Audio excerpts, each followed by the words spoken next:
Now we have another case. The case is that we have the incident particles, and the energy of the incident particles is less than that of this potential. So if I would like to draw it, what we have is a situation like this. Say this is the point corresponding to x equal to 0, and at this point there is exponential rise in the potential. So this is potential, and before x equal to 0, that means x less than 0, the potential is same, the potential is 0. And what we have an incident beam of particles having same mass, same velocity, hitting this potential, and their energies are less than that of this barrier potential energy. So here we have the incident beam, and we have the reflected beam, and we have we would expect a beam in this region having some probability. So now in this case, the energy of the incident particle is less than that of this potential energy.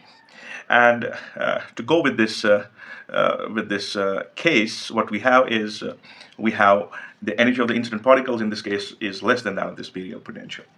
And if we think classically about this problem, classically the particle that will hit this potential step, they will not be able to make it because the energy of the particle is less than that of the barrier potential. So they will be reflected back, and the chances of this particle to be on the other side of this potential is 0. There's no chance, basically. The point is that these particles will not cross this potential barrier. So we can say that classically the particles arriving at the potential stub here from this direction with momentum that we know will come to stop at x equal to 0. And what will happen after that, and then all of the particles that are hitting this potential, they'll bounce back to the left with the magnitude of their momenta unchanged. And none of the particles classically will make it to the right side of this barrier, x is equal to 0. So there is total reflection of the particles. The particles that will hit this barrier, they'll come back, they'll be bounced back. So the motion of the particle is reversed by this potential barrier. Now, we got to treat this problem quantum mechanically. I mean, quantum mechanically, the picture will be somewhat different, because in this case, what we have is we have the basic equation of motion that we call as Schrodinger's equation. And this wave equation, or this wave function that we have linked with this Schrodinger's equation in the region x less than 0 and x greater than 0. So we will have two differential equations. We'll have two Schrodinger's equations. We'll have a Schrodinger equation for region 1. So this is our left region, or we call it the region 1, and region R, or the region 2. So we can write down the Schrodinger's equation and say we'll write this Schrodinger's equation for x greater or equal to 0. If we have to write Schrodinger's equation, it will be d2 by dx2 minus k2. So we'll use dash here in this case, times psi 2 of x is equal to 0 for x greater or equal to 0. And what is important here in this case is that if we talk about the region 2, certainly thinking about the region 1, in region 1, there is the wave function is continuous, and amplitude of the wave function has to be the amplitude of the wave function has to go on varying continuously. And at the same time, this is why when we write down the solution of Schrodinger's equation in region 1, we have solution in terms of the complex functions. But here in region 2, we can expect a distorted wave. We can expect a distortion in the amplitude of the wave. We can expect the distorted, or I should say more precisely, a dampened amplitude of the wave. So keeping in view the, the damping of the wave function, we have the solution of this differential equation is real.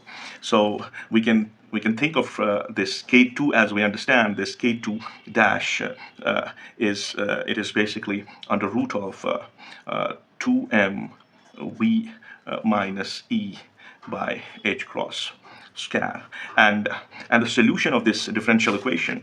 So we can think of writing the solution of this differential equation as psi 2 of x equals c e to the power of minus k2 dash of x and plus d times e to the power of k2 dash of x.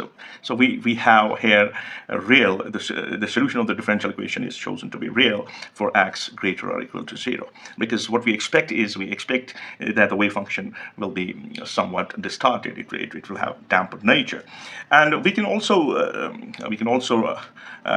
have this the wave function. When we talk about the wave function, it must be finite everywhere. And if we look at this term e to the power of k2 dash, this term is a diverging term. It is diverging as x tends to infinity. So in that case, we can choose this constant d equal to 0. So if we choose this constant d equal to 0, we can write down the complete solution for the wave function, even in terms of the time. So sine x of t is going to be a e to the power of iota k1x minus omega t, and plus b e to the power of minus iota k1 minus iota k1x plus omega t.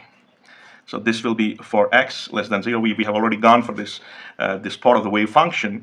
We have already written down it as we were discussing the case when the energy of the incident particles is greater than that of the step potential of the problem chosen. So, and in addition to that, we will have the wave function for region 2. What is that? That will be c e to the power of minus k2 dash of x. And certainly it is for x is greater or equal to 0.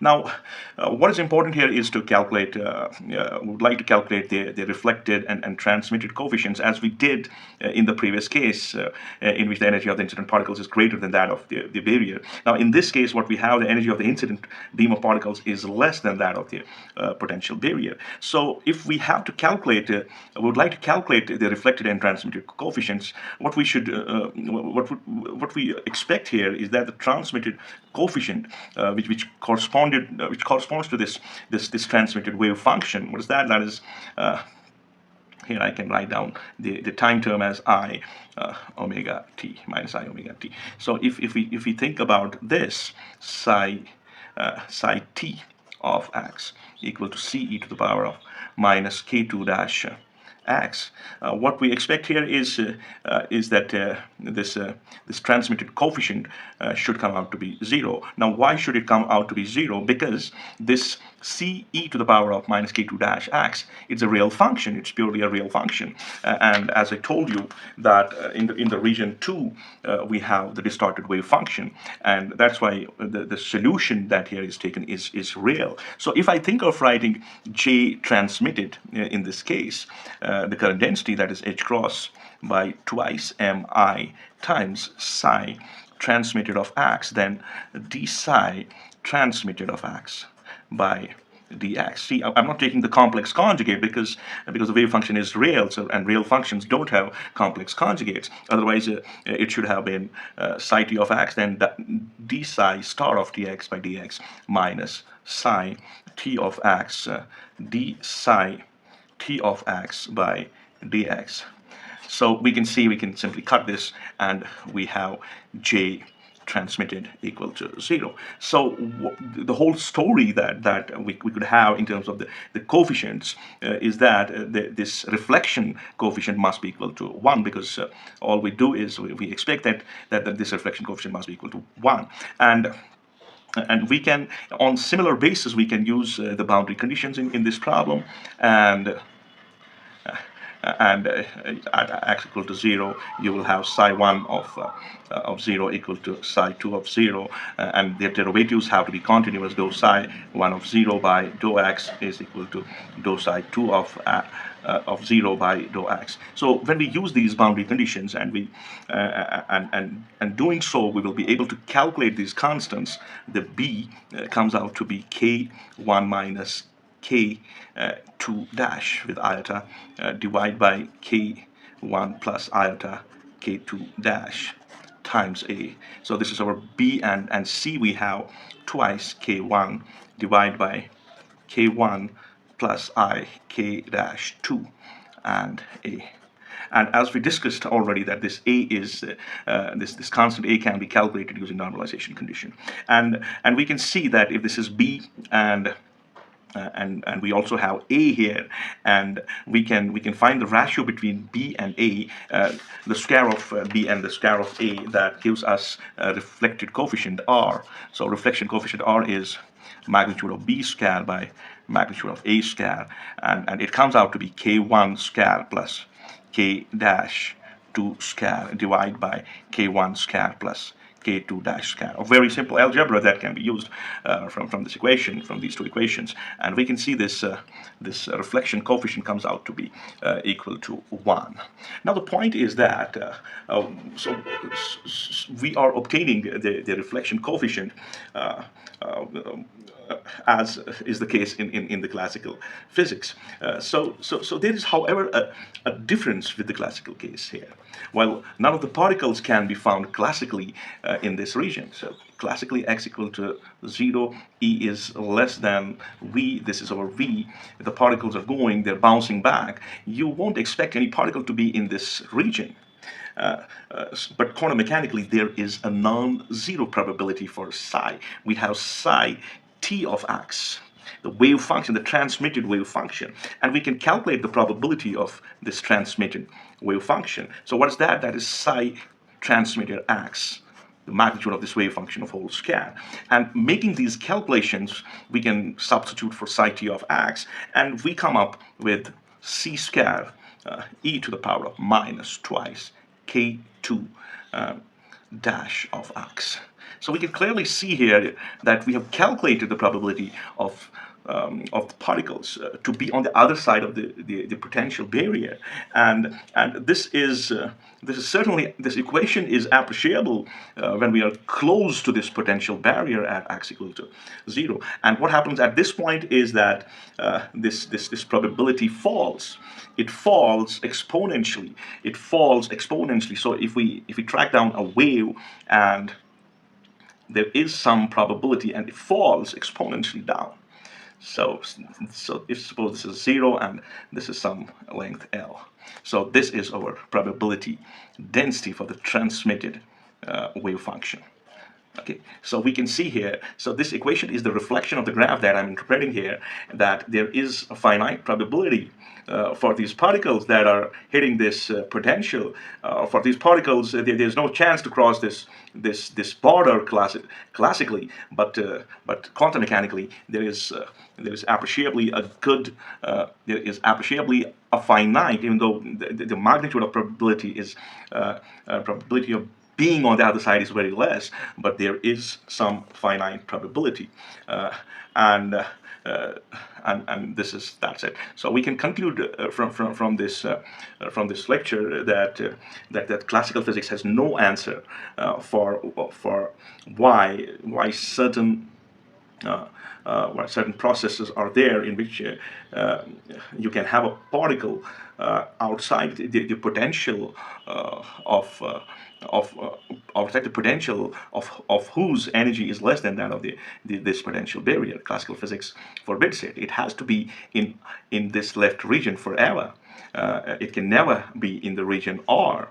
But quantum mechanically, there is a finite probability of particle being on the other side, and then we can connect these realities with the phenomena like alpha decay, because alpha decay is classically impossible. If we see if we measure the energy of the emitted alpha particle from a radioactive nucleus, its energy is of the order of 4 mega electron volts only.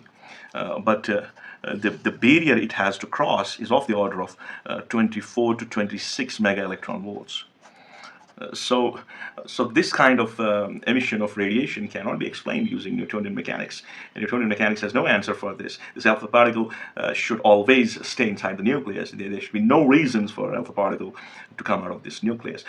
So we can have a basis, at least the basic understanding of how quantum mechanics takes us into a different domain where there is a finite probability for particles to be on the other side.